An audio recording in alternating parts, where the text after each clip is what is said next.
India Legal presents Courts Roundup.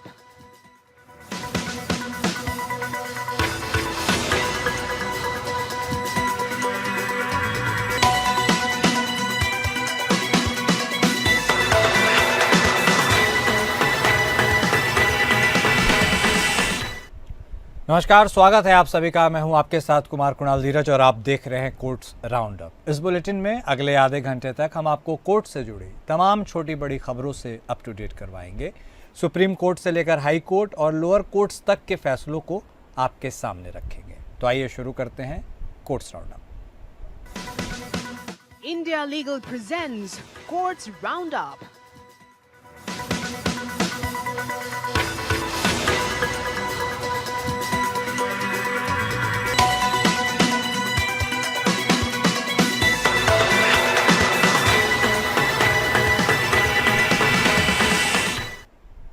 Maharashtra में स्थानीय निकाय चुनाव कराने की मांग वाली याचिकाओं पर सुप्रीम कोर्ट ने आदेश जारी किया।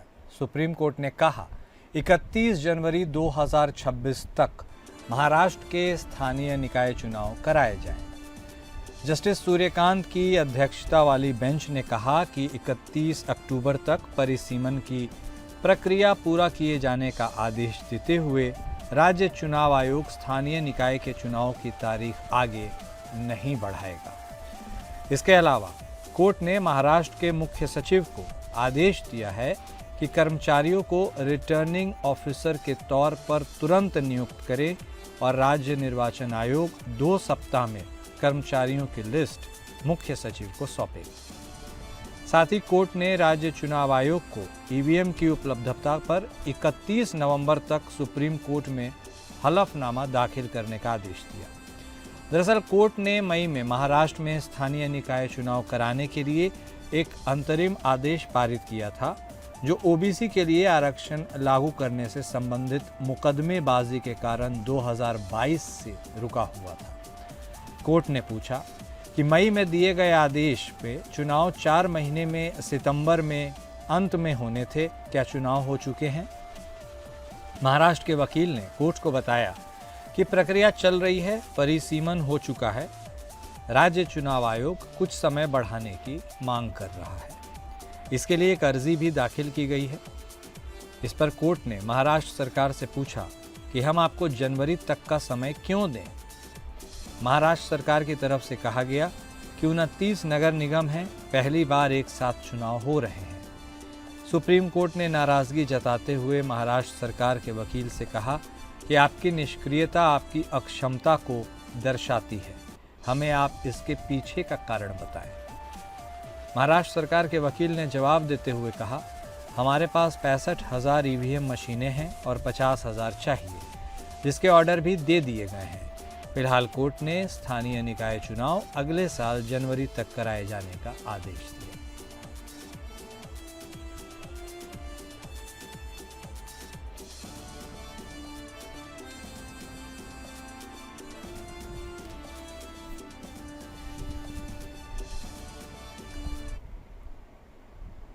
सुप्रीम कोर्ट जबरन धर्मांतरण रोकने वाले कानूनों की वैधता पर निर्णय लेगा और उसने हाई कोर्ट से मामला अपने पास स्थानांतरित करने के लिए कहा है। कोर्ट 6 सप्ताह बाद इन कानूनों के संचालन पर रोक लगाने की याचिका पर विचार करेगा।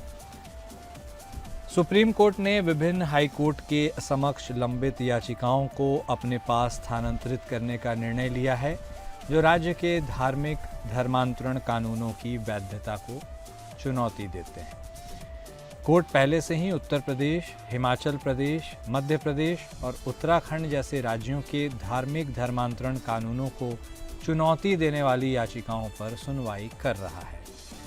एक वरिष्ठ अधिवक्ता इंदिरा जयसिंह ने कोर्ट को बताया कि अन्य हाई कोर्ट में भी ऐसी याचिकाएं लंबित हैं।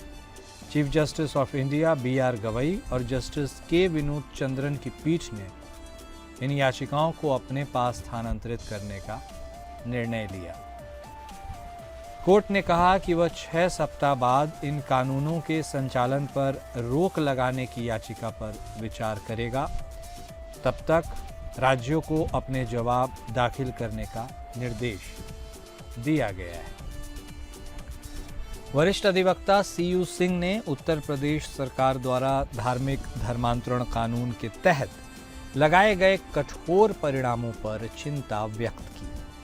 उन्होंने कहा कि यह कानून अंतर धार्मिक विवाह को लगभग असंभव बना देता है और कई राज्यों में ऐसे कानून बनाए जा रहे हैं। सीजेआई गवई ने राज्यों को जवाब दाखिल करने का निर्देश दिया और अधिवक्ता अश्विनी उपाध्याय की याचिका को अलग कर दिया, जिसमें उन्होंने धोखाधड़ी और गलत धार्मिक धर्मांतरण पर रोक लगाने के लिए निर्देश देने का अनुरोध किया था।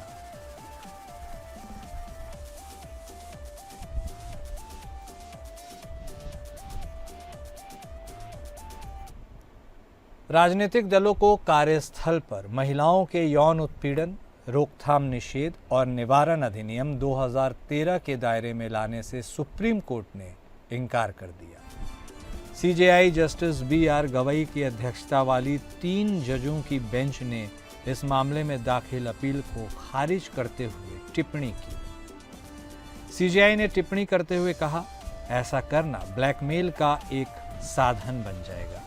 इतना ही नहीं, इस कानून को राजनीतिक दलों पर लागू करने से ऐसे मामलों के लिए भानुमति का पिटारा खुल जाएगा। सीजेआई ने कहा कि किसी राजनीतिक दल में शामिल होना उस दल में नौकरी करने के समान नहीं है और राजनीतिक दल और सदस्यों के बीच नियोक्ता कर्मचारी संबंध नहीं होता है। सीजेआई ने सुनवाई के दौरान यह भी कहा कि आप राजनीतिक दलों को कार्यस्थल पर कैसे रखते हैं? वहाँ कोई रोजगार नहीं है, क्योंकि जब कोई व्यक्ति किसी राजनीतिक दल में प्रवेश करता है तो यह नौकरी नहीं है, कोई भुगतान नहीं होता है।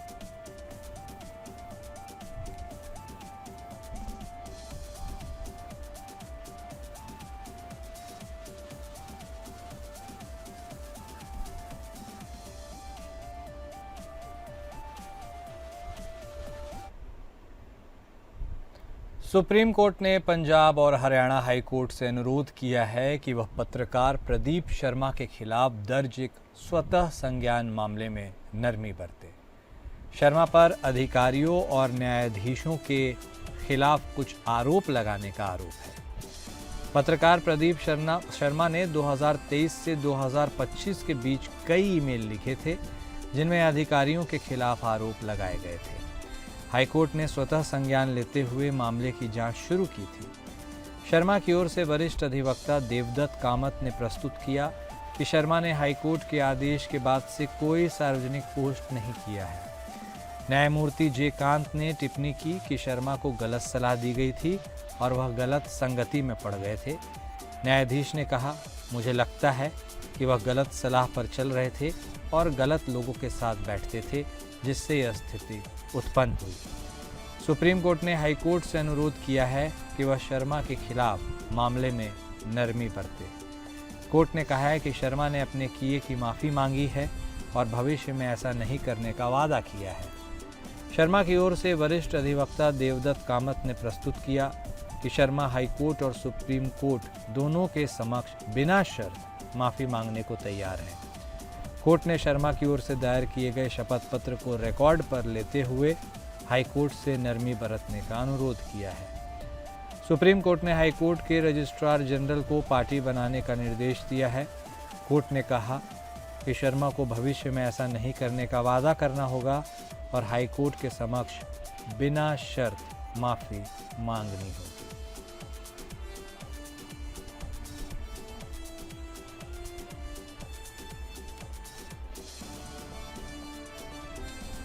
दिल्ली हाई कोर्ट ने दिल्ली विश्वविद्यालय के एक प्रोफेसर डॉक्टर थेल्मा जे टालू की बर्खास्तगी को बरकरार रखा है, जिन्होंने छात्रों से उपस्थिति और अंक के बदले रिश्वत मांगी थी।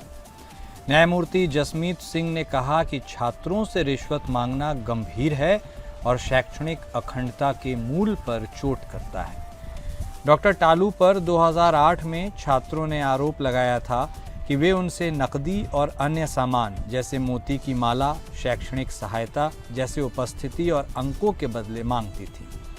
डॉक्टर टालू ने इन आरोपों को झूठा और व्यक्तिगत दुश्मनी के कारण लगाया गया बताया। कॉलेज और विश्वविद्यालय ने जांच समिति और अपील समिति का गठन किया, जिन्होंने कदाचार के आरोपों को बरकरार रखा। हालांकि अपील समिति ने दंड को बर्खास्तगी से घटाकर समापन कर दिया ताकि उनकी सेवानिवृत्ति के लाभ प्रभावित न हों। हाईकोर्ट ने डॉक्टर टालू की याचिका खारिज करते हुए कहा कि जांच प्रक्रिया निष्पक्ष थी और सबूतों के आधार पर निर्णय लिया गया था। कोर्ट ने यह भी कहा कि दंड में पहले ही लचीलापन दिखाया गया है, इसलिए इसमें कोई बदलाव नहीं किया जा सकता है। कोर्ट ने कहा है कि शैक्षणिक अखंडता बनाए रखना आवश्यक है और छात्रों से अवैध ग्रेटिफिकेशन मांगना इसके लिए खतरा है। कोर्ट ने माना कि जांच प्रक्रिया निष्पक्ष थी और आरोपों की पुष्टि करने के लिए पर्याप्त सबूत थे। कोर्ट ने दंड को वैध माना और इसमें कोई बदलाव नहीं किया। इस प्रकार दिल्ली हाईकोर्ट ने दिल्ली विश्वविद्यालय के प्रोफेसर की बर्खास्तगी को बरकरार करते हुए शैक्षणिक अखंडता और निष्पक्ष जांच के महत्व पर जोर दिया है।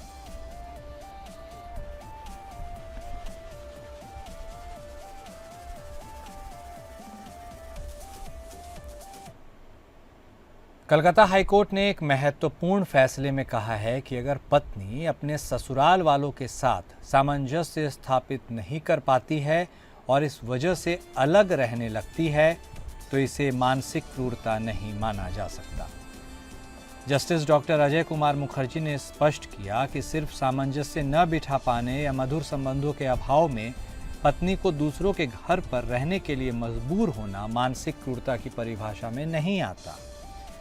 इस मामले में पत्नी ने आरोप लगाया था कि विवाह के बाद से ही पति और उसके परिजनों ने उसे मानसिक और शारीरिक रूप से प्रताड़ित किया, जिसके कारण उसे ससुराल छोड़ना पड़ा। उसने यह भी कहा कि उसका सारा स्त्री धन जबरन ससुराल में रोक लिया गया और पति ने उसके पिता से आर्थिक धोखाधड़ी भी की। आरोप यह भी है कि पति ने उसे थप्पड़ मारा, लातों से मारा और गला दबाने की कोशिश की। पति की ओर से पेश वकील ने तर्क दिया कि पत्नी का विवाहेतर संबंध है और जब पति ने इस पर आपत्ति जताई तो पत्नी ने ही उसे धमकाना शुरू कर दिया। यह भी कहा गया कि पत्नी अपनी मर्जी से घर छोड़कर चली गई और यह मुकदमा सिर्फ प्रताड़ित करने और झूठे आरोपों में फंसाने की कोशिश है। साथ ही यह दलील भी दी गई कि मामला समय सीमा से बाहर है, क्योंकि आईपीसी की धारा 498A और धारा 406 के तहत अधिकतम 3 साल की सजा का प्रावधान है और इस अवधि के बाद संज्ञान नहीं लिया जा सकता। अदालत ने गवाहों के बयानों का अवलोकन करते हुए पाया कि केवल एक दिन झगड़े और मारपीट का आरोप सामने आया। इस तरह की एकमात्र घटना आईपीसी की धारा 498A की आवश्यक शर्तों को पूरा नहीं करती। इसके अलावा अदालत ने यह भी नोट किया कि एफआईआर विवाह के 25 साल बाद दर्ज कराई गई और इसके विलंब का कोई ठोस कारण नहीं दिया गया। अंततः अदालत ने कहा कि शिकायत में ससुराल वालों के खिलाफ कोई ठोस आरोप नहीं है, इसलिए वे आईपीसी की धारा 498A के तहत दंडनीय नहीं ठहराए जा सकते। इस फैसले से स्पष्ट होता है कि अदालत सामंजस्य न बिठा पाने और अलग रहने को मानसिक क्रूरता नहीं मानता, जब तक कि इसके लिए कोई ठोस और जानबूझकर किया गया कृत्य न हो।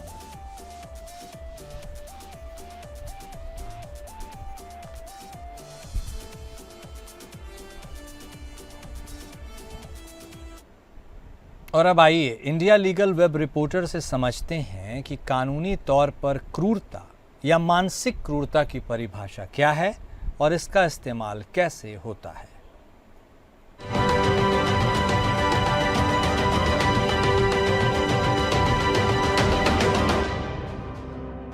Can mental cruelty be ground for divorce? हाँ, section 13(1)IA of Hindu marriage act of 1955 के अंदर मेंटल क्रुएल्टी तब होती है जब एक स्पाउस का बिहेवियर दूसरे को इतना इमोशनल पेन सफरिंग देता है कि मैरिज कंटिन्यू करना अनरीजनेबल हो जाता है। ये सिर्फ फिजिकल हार्म तक लिमिटेड नहीं है, बल्कि नेग्लेक्ट, फॉल्स एक्यूजेशन, कंपेनियनशिप से इनकार या लॉन्ग टर्म सेपरेशन में भी इसमें शामिल है। एक रिसेंट केस में Punjab and Haryana high court ने एक कपल को कंसिडर किया है जो 1994 से अलग रह रहे थे। कोर्ट ने रूल किया कि उन्हें 3 साल के एस्ट्रेंजमेंट के बाद साथ रहने के लिए फोर्स करना खुद में ही एक मेंटल क्रुएल्टी होगी, क्योंकि मैरिज का मतलब ही ख़त्म हो चुका था। इसीलिए कोर्ट ने मेंटल क्रुएल्टी के ग्राउंड पर मैरिज डिसॉल्व कर दी और वाइफ को परमानेंटली एलिमनी के लिए फैमिली कोर्ट में एप्लीकेशन फाइल करने की लिबर्टी दी। ये जजमेंट दिखाता है कि जब मैरिज एक खोखली फॉर्मेलिटी बन जाए तो उसे कंटिन्यू करना दोनों स्पाउसेस के लिए सफरिंग को और बढ़ाती है।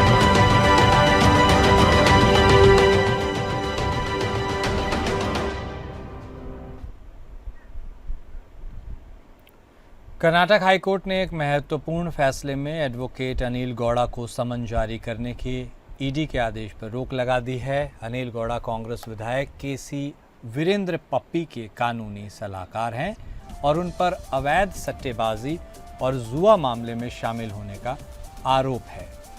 ईडी ने अनिल गौड़ा को समन जारी कर उनके खिलाफ जांच शुरू की थी, जिसमें उन पर अवैध सट्टेबाजी और जुआ मामले में शामिल होने का आरोप लगाया गया था। गौड़ा ने हाईकोर्ट में याचिका दायर कर कहा था कि ईडी उन्हें राजनीतिक प्रतिशोध के तहत फंसाने की कोशिश कर रही है और उनके खिलाफ कार्रवाई राजनीतिक विरोधियों को दबाने के लिए की जा रही है। जस्टिस सचिन शंकर मागडूम ने ईडी के समन पर रोक लगाते हुए कहा कि यह रोक तब तक लागू रहेगी जब तक सुप्रीम कोर्ट इस मुद्दे पर अपना फैसला नहीं सुनाता कि ईडी के पास वकीलों को समन जारी करने की कितनी शक्ति है। कोर्ट ने स्पष्ट किया कि ईडी गौड़ा के खिलाफ कोई भी कठोर कार्रवाई नहीं कर सकती जब तक कि इस बड़े सवाल पर सुप्रीम कोर्ट का फैसला नहीं आ जाता। ईडी की ओर से पेश additional solicitor general Arvind Kamat ने कोर्ट को बताया कि गौड़ा को उनके वकील होने के नाते नहीं बल्कि अवैध सट्टेबाजी मामले में उनकी कथित भूमिका के कारण समन जारी किया गया है। ईडी ने दावा किया कि गौड़ा के खिलाफ दस्तावेजी सबूत हैं जो उनके अवैध गतिविधियों में शामिल होने की ओर इशारा करते हैं। गौड़ा की ओर से पेश वरिष्ठ अधिवक्ता विकास पाहवा ने तर्क दिया कि ईडी का समन गौड़ा की पेशेवर भूमिका से संबंधित है और एक वकील के रूप में दी गई उनकी कानूनी सलाह संरक्षित है। उन्होंने सुप्रीम कोर्ट में लंबित एक मामले का भी उल्लेख किया जिसमें शीर्ष अदालत वकीलों को ईडी के समन की सीमाओं पर फैसला करने वाली है। इस फैसले से यह स्पष्ट होता है कि कर्नाटक हाईकोर्ट ने ईडी की शक्तियों पर एक महत्वपूर्ण टिप्पणी की है और वकीलों को समन जारी करने संबंधी मुद्दे पर सुप्रीम कोर्ट के फैसले का इंतजार करने का निर्णय लिया है।